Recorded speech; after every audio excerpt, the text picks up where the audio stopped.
What if that's why she's out there in the streets doing drugs? That would be my fault. Who else can I fault?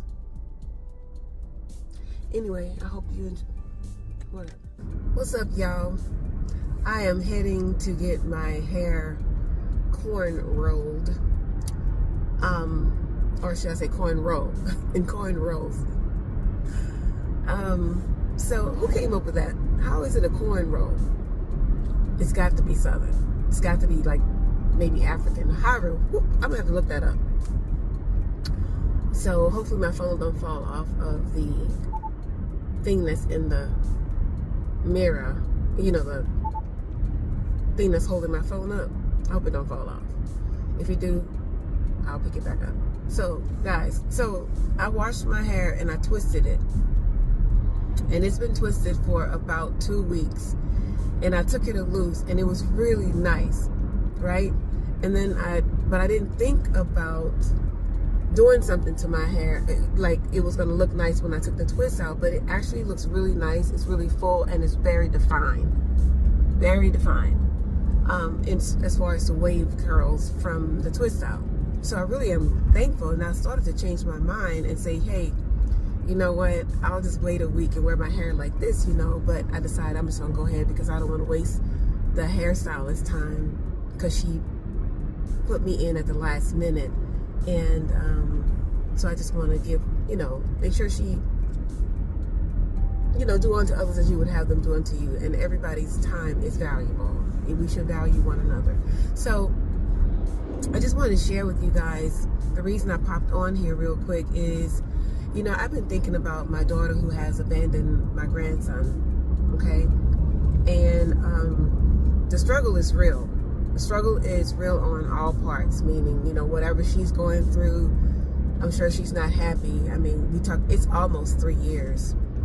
My grandson is struggling, but he's a pro. He's getting better, but he's struggling with things like, for instance, low self-esteem, insecurity, and so he's really struggling right there. And when he hits the bumpy road of insecurity or lack of confidence, he gets in his head and he can't get out of it, and I can't help him. I can, but sometimes I just have to let him, you know, get out of it on his own.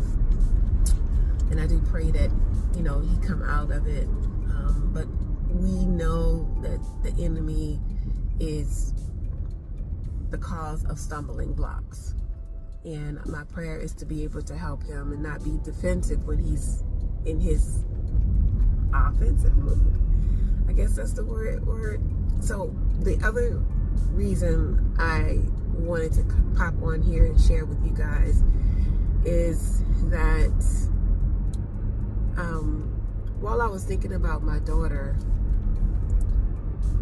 I remember some things that she did, and I'll go back just a second. I've been on Facebook, and I watch, it's like Tell Somebody, and so I'll read these different stories, and one of the stories, well, quite a few of the girl stories, they're grown now. When they share their story, they talk about how after they were molested that they peed in the bed or something, you know, that's a sign. And I remember when my daughter, who was young at the time, you know, I don't know if she was even 7. She may have been 7. But, oh wow, I feel awful. Because when I think back, I don't know, I don't remember her just, you know, wetting the bed. Like, she just wasn't a bedwetter. And when I was thinking about, like, why did she leave my grandson? Why did she leave him? I try to figure out, like, what is the cause and effect? You know, why did she leave him for drugs? You know, but before it was drugs, she still, you know, she was dancing on a pole. You know, she did some things that I can't put my finger on why. So I started thinking about when she was a little girl, what could have happened to her. But what made me think of that is reading Tell Somebody. And I started thinking that if my daughter was touched, I didn't even know it. That's if. I'm not even saying it's true because I don't know. But her dad was locked up for 7 years. And during that time, you know, I did have a relationship with someone. And I was young at the time. Like I was 26 by the time I had 5 children. But I was in my 30s when this happened to my daughter. And I'm just thinking, I remember being very upset with her for peeing in the bed. I remember her drawing a picture or having a picture that was drawn of a big penis. And I was just in mama mode, but not paying attention to signs because back then, you know, just go date myself. In 1996, those years all the way up to the 2000s, there wasn't a whole lot of education, at least in my family, about molestation. You know, because when we were children, you know, cousins, we did things that we shouldn't have done and we knew better, but we did them anyway. Like, we did a lot of little stupid things as family, cousins. You know, we knew they were sneaky and wrong, but we wasn't taught that and we wasn't touched by the adults. At least I never shared that my uncle tried to touch me when I was little. But some things when you're little, you think that that's natural. You know, you think that that's the way it's done. But my daughter wasn't exposed to somebody. Like, we didn't do that in our family with me and my children. I was a single mom. So when I was reading Tell Somebody, I saw that insert on many of those little stories that these ladies were saying that they were touched when they were little and that they had peed, and that was a sign. And that made me think about my daughter. Was she touched? And so I called the person who I thought probably touched her, because it was during that time that I was dating this man. And I wondered, was my daughter touched by this man? And I was bold enough to call him and ask him, but I don't know if he told the truth or not. He didn't seem too, like, defensive, and he didn't seem like, it seemed like it was kind of nonchalant, his response to me. So I remember when she was older, because we dated, or we seen each other for a while. And so from when she was a little girl up to she was a teenager, like 14, 15 years old. And I wonder to this day, did he touch my daughter? Because I remember on the bus time we were going somewhere. I'm so glad I'm not with him now anymore. But I was going somewhere to a safari, and I remember she had on these little white pants, and she was very shapely. And I, as a mom, looked at him, you know, looking at my daughter, or I was thinking about him looking at my daughter. So I was very in a protective mode at the time. But I wonder, was I late? You know, I began to think about how men, especially because I was with somebody who was much older than me, like 19 years older than me. So I started thinking, was he looking at my daughter? You know, because older men, they might date somebody much younger, but it doesn't mean that they won't go younger than that, right? So I started thinking about that. And to this day, I don't know if my daughter was touched.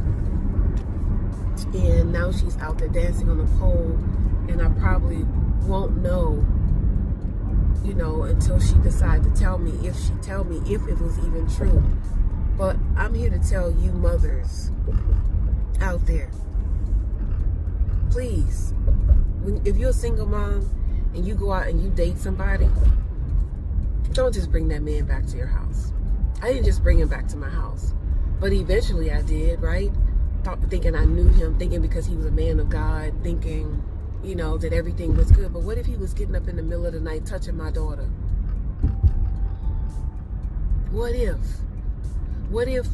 her dad, when he came back from jail, what if he touched her? I found out that, you know, when I was living with my mom had adopted my cousin, so she was now my sister, but she was 7 years younger than me, and she slept in the same room with me.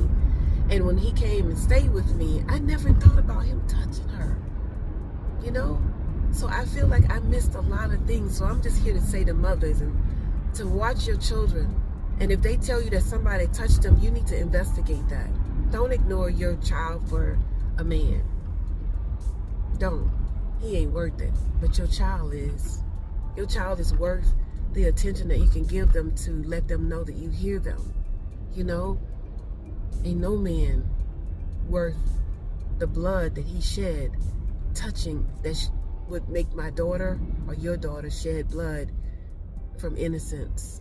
You know, so I just want to encourage somebody. I just feel awful about it, and I was just thinking about it, and I wanted to tell somebody that I feel like a mama who was late.